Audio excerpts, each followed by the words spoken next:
Sure. I'm going to put this up higher so I can see it better. You're going to adjust what you're using what we learned in class to draw your portrait. So you want to use as much of the paper as possible. So the top of your head is up here, right? Bottom of your head's here. You're at an angle. So I drew a general shape for your face. So do you notice how your eyes are tilted down to the right? See that? So I'm making your eyes, we're dividing the face first. Then we're tilting it with pencil, right? So remember, halfway from your eye, remember, is the nose. So you can make a mark there, because that's your nose. This is your chin. And then halfway from the nose and the lip and the chin is your mouth. You see how you get everything outlined because we practiced it. You have a picture to look at. So now to do the eyes, because this is tilted to the side, right? We don't see the other side of your face. But I can always check, I can make my third eye. 1, 2, 3, 4. You get it? So now I have your eye here and here. So now that I know that your nose fits in here. See it? See that lines up with your eye? And that, remember that your nose lines up with the edge of your nose. So that's going to be the outline of your eyeball.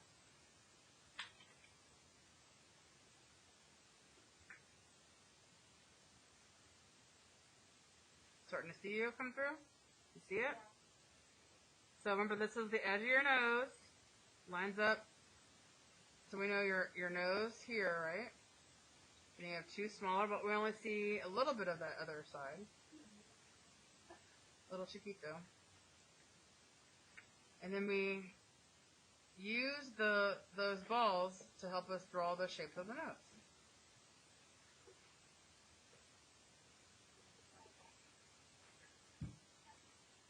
Are you seeing? So I did it. And I got your eye line here.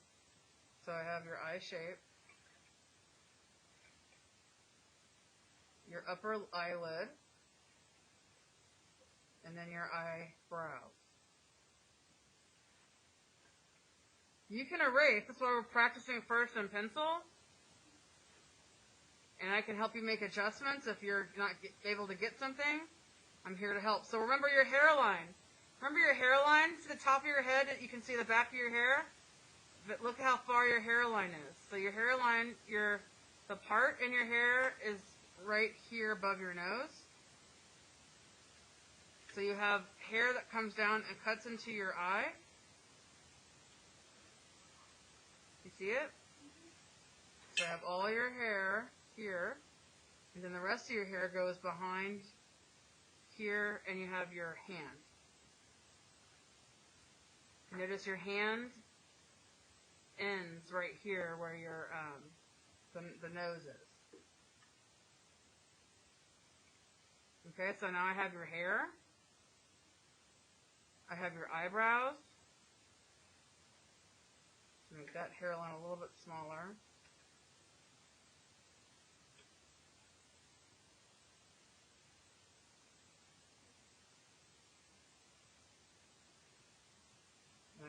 The upper eyelid there, your pinky. And if it helps you, you can outline like where shadows and like other shapes are in your face. So I think that also helps. Remember your eye, your pupil, that's where the corner of your mouth lines up.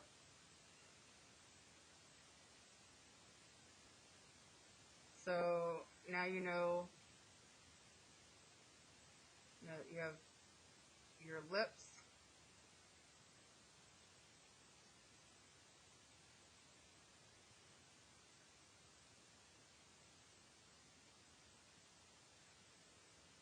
always like to draw that ball in the middle.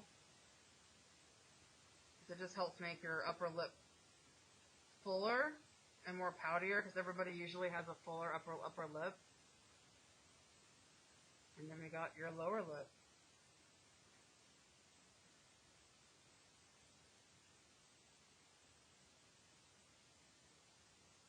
And your upper lip's not that wide on the outside edge, so I'm going to bring that down a little more.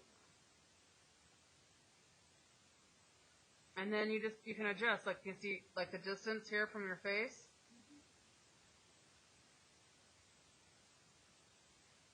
That's a little bit thinner.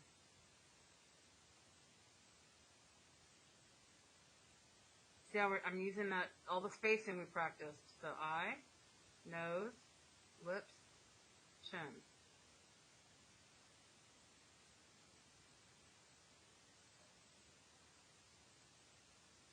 You just adjust it to the features. Your hand is hiding that edge of your hand, the face right here, but the side of your face is like that. I can't really see your neck.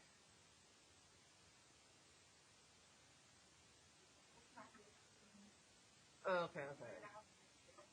Okay, so I was guessing it was like right here. And then your hand, you see the outside of your lips,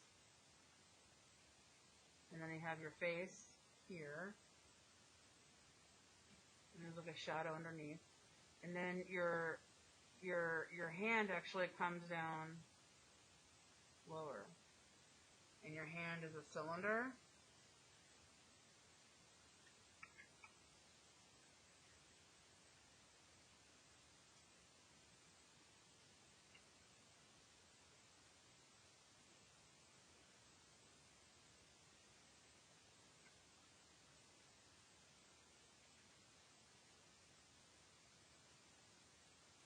The hand is weird, but basically it's your wrist is a cylinder,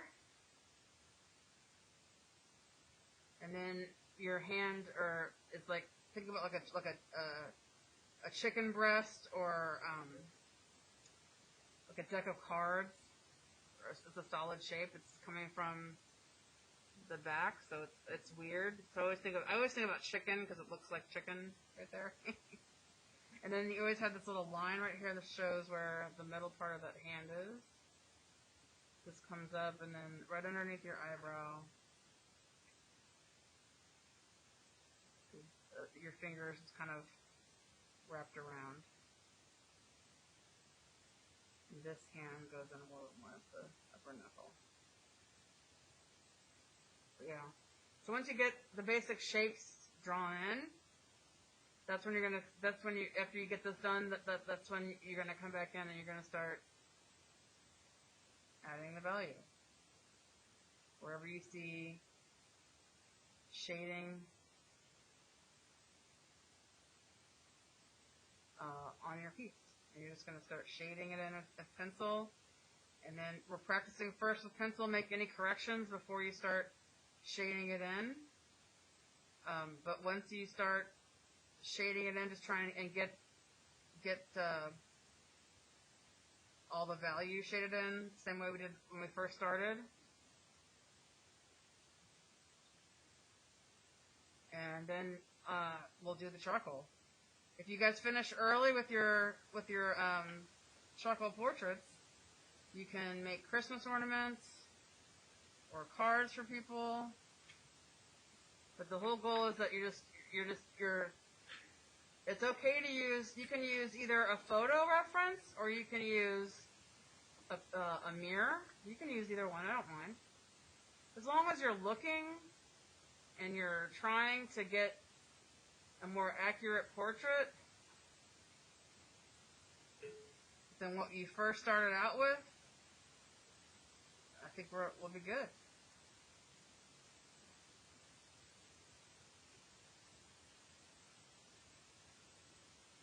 You're just using the same techniques we practiced here in class. We didn't really practice drawing from the side angle, but I'm here to help you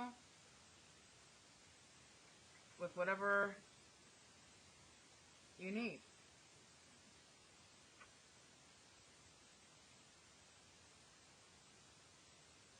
And you just start shading it in. And trying to get it, you know, that full value scale from light to dark. That's how you're going to get the most realistic portraits. If you push yourself and use that full value. The grid technique, which we originally had planned, I really like teaching that because I feel like I get a lot of good results with that too. But we've practiced how to draw all the features and how to line them up. And you can use your eraser, so you should be fine.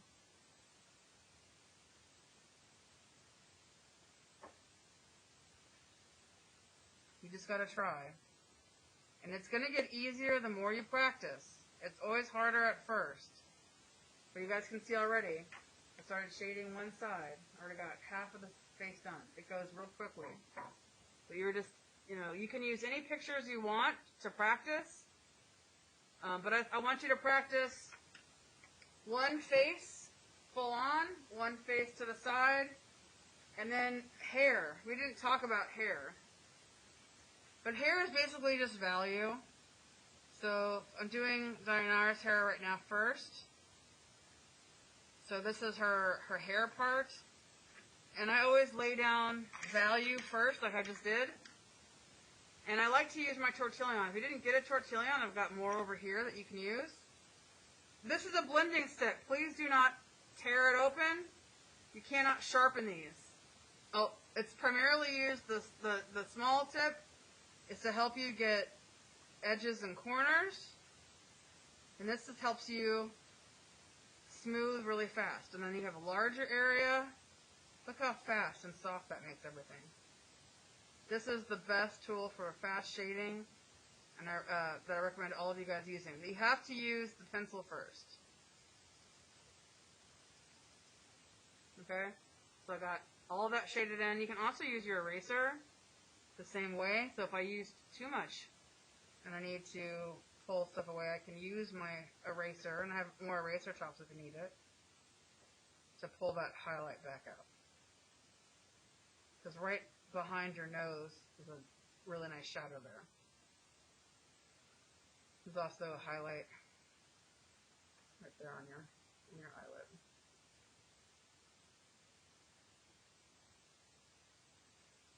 So after I get that established, then I come back over with lines. And like I said, the pencils I gave you are the best pencils. They give you lots of variety. But making hair is super easy because all you're doing is layering value. So I just put lines in the direction that our hair is going. Do you guys see how I put the lines over that value? If I want it to get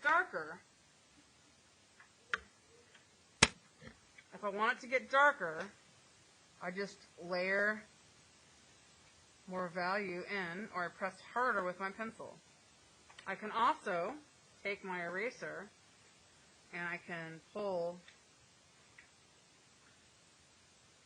highlights if I need to. Okay? So for on this side, for example, her hair comes down. There's a strand here that goes into her eyes. Then there's a whole other section that comes back.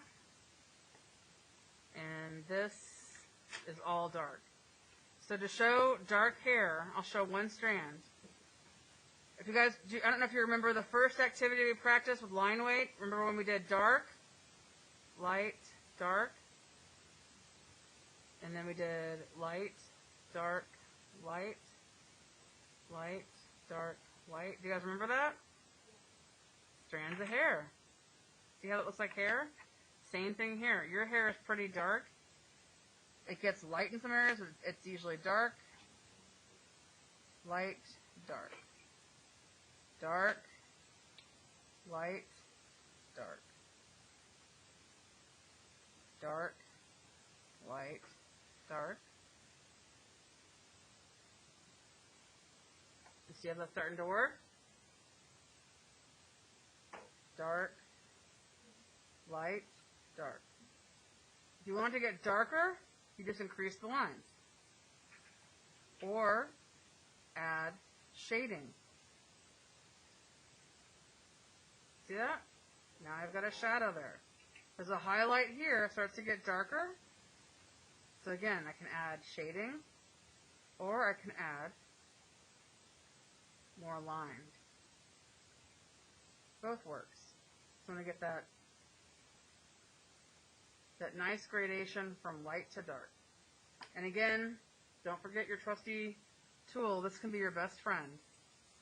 This helps you get lots of nice, smooth shading. I love this tool. So if you notice on the edge, underneath your hairline, if you guys notice how dark the shadow is there, you can use the tortilla to get that soft shadow.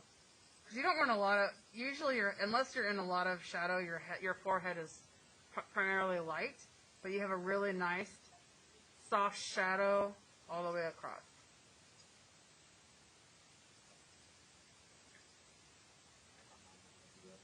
No, it's not. I don't think so. Okay? So you just gotta keep practicing. So you guys seeing here already. And I still think that's too light. She has dark hair, so I would actually make her highlights at least that dark. And then push it, make it darker. To really show that dark hair. She has really, really dark hair. If you have like light blonde hair, you're going to get lighter hair like that. You guys see how quickly I'm building that value. Also, don't forget when you're doing your eyebrows, avoid the caterpillar. Unless you painted your eyebrows in, avoid the caterpillar look. Just get a little bit of pencil down. Soften that up. And then put the eyebrow lines over it. Moody, moody, moody.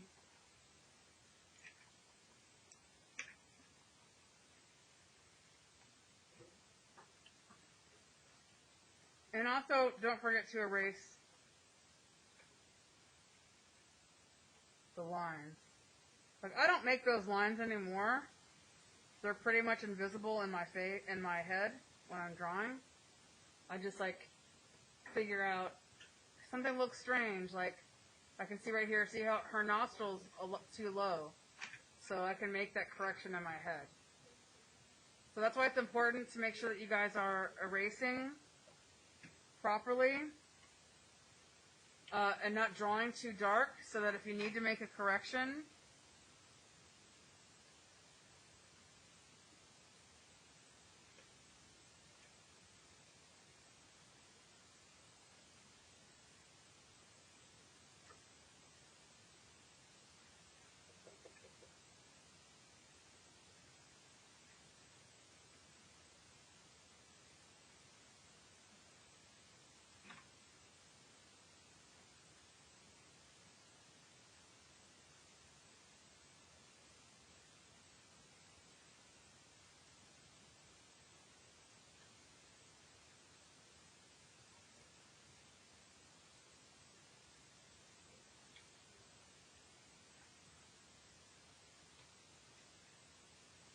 but that's basically how you do it. I haven't finished it yet, but that is basically how you get. You're practicing from your picture, and then when you look online,